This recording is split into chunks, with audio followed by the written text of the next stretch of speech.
Welcome back to our little pod chats, where it's kind of a cross between a podcast and a little chit chat. So today I want to break down the reading crisis and sort of what I feel like every parent needs to understand.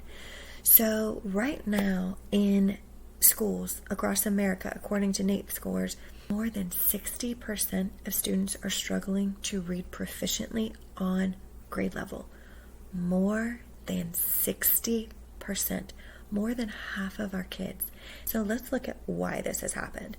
So everybody points to COVID, and yeah, that's undeniable. COVID definitely had an impact on how kids were learning and on their literacy development. Primarily, we've got especially littles that are trying to learn their sounds, and everybody is either wearing a mask or they're doing it digitally, where it's not the same. It's not the same. And so we can absolutely point to COVID as part of it. Also know that more and more people are being diagnosed with dyslexia, and dyslexia is just trouble with words. That's all it is. It's not reversals. It's not any one thing. It's trouble with words. And it's now estimated that 1 in 5 people have dyslexia. We also need to acknowledge that kids are coming to school with very poor literacy foundations, very poor language foundations. This is why I work tirelessly for this, because our brains from birth to 5 are naturally wired to build oral language, which becomes the foundation for reading. When we hit 5 years of age, that window starts to close. It doesn't mean that we can't build it, but it becomes increasingly more difficult for a child to build their oral language foundation once they turn 5. This means kids are going to school not ready to learn to read. This has nothing to do with knowing their alphabet. This has nothing to do with being able to count. This has nothing to do with the skills that we historically have associated with being kindergarten ready. We do know that reading at home, parents specifically reading to their children at home or caregivers, it is one of the primary predictors of later reading success. Why? Because it builds their oral language foundation. And people will always say, well, why can't it be done with the TV? The TV is not the same. The computer is not the same. Watching videos is not the same because something different happens in our brain when we're watching a show versus when somebody is reading to us. That's the primary reason.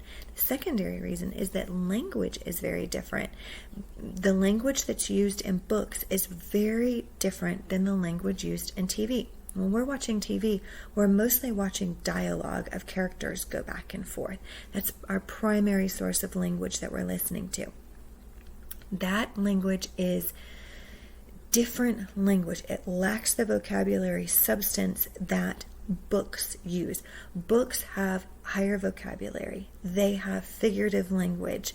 They have complex sentence structure. When we're watching TV and we're watching dialect, that tends to be conversational language, which is very different. Let's also think about the time. Statistically, recent studies have shown that kids are spending upwards of 7 hours a day on devices. Now, devices is broad.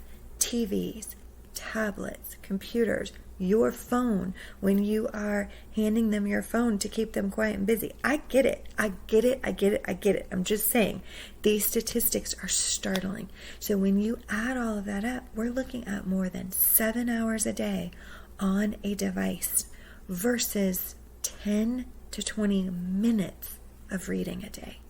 7 hours, 10 minutes. That's not even in the ballpark of being close. So let's talk about our brain when we are on a screen. Number one, it goes into a very passive mode cognitively. When we're reading, when we're talking, our brains are very active.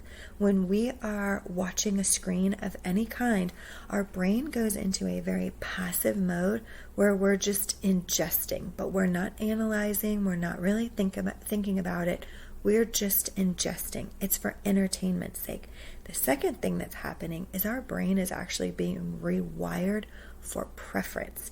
So when we are reading books, our cognitive stimulation is high, but we're able to take it all in because the stimulation is fairly low. When we're talking about digital and we're talking about TV and videos and all of these things, it's the opposite. Our cognitive development is very slow and low at that point because we're not analyzing, we're not thinking critically. We go into a more passive state. But because the content is so stimulating, it almost puts our brain in this manic mode where it starts to rewire itself to prefer constant action and rapid light movements and rapid color change. Over time, books can't compete with that, with our brain and the level of entertainment that our brain needs in order to stay engaged. So what can parents do? Number one, keep reading with your kids. Regardless of their age, whether you're reading picture books or chapter books, keep reading with them. Read to kids, read books and talk about the books. The second thing that we can do is focus on decoding skills when kids are younger.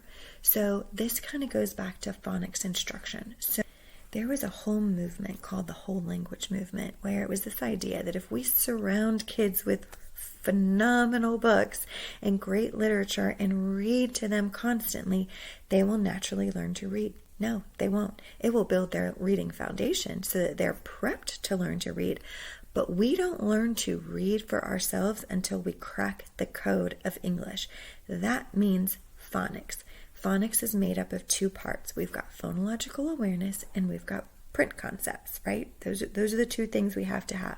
So with phonological awareness, that's sounds. That specifically we need phonemic proficiency. We need kids to hear and manipulate sounds within words. Once they do that, we can say that they have phonemic proficiency. That gets combined with print concepts. So print concepts are recognizing that we read left to right, that we read top to bottom, that we read front to back. It also recognizes that each of the letters correlates with a specific sound. We want to start with sounds and then we want to move to the letters. In order for kids to crack the code of language, we want to start with the sounds. We know based on research that our minds move from speech to print. So we want to start with letter sounds and not letter names. So we want kids to start recognizing all of those different sounds. There are 44 phonemes or sounds in the English language. We need kids to hear them and be able to isolate them, manipulate them, blend them, segment them, all the things. Then we want them to recognize that each of those sounds is represented by a letter. This is where letters come in. Sounds come first, letters come next. We want them to know that the S sound, for instance, is represented with the letter S. That's what we want. We want them to know that the S sound, when we hear it, is spelled with a S. When we go from sounds to letters, we make it much easier for kids to learn to read. Here's why. Because reading is based on sounds. Speaking is the natural precursor to reading. Speaking is based on sounds.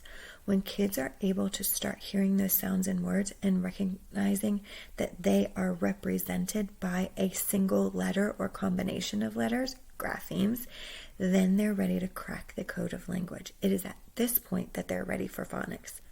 The last thing that you can do as a parent is partner closely with your child's school to understand what instruction, what is next for them in their specific reading instruction. So I've got a tool for this. It's a parent-teacher conference form. Highly recommend it. It will keep you and the teacher on the same page. That teacher, do not blame this on the teacher. This is a reading crisis across the entire country. And teachers are doing the best that they can with the information that they've been given and with the directives they've been given by their districts. Teachers, in my experience, and I work with a lot of them, are the hardest working people on the planet. And they come up as a very close second to you, the parent, in terms of who wants that child to succeed more. use this form. It will take you through a series of questions so that you have a very clear understanding of your child's performance in school, and you know what the next steps are in terms of helping them at home. I'll put the link to it in the notes.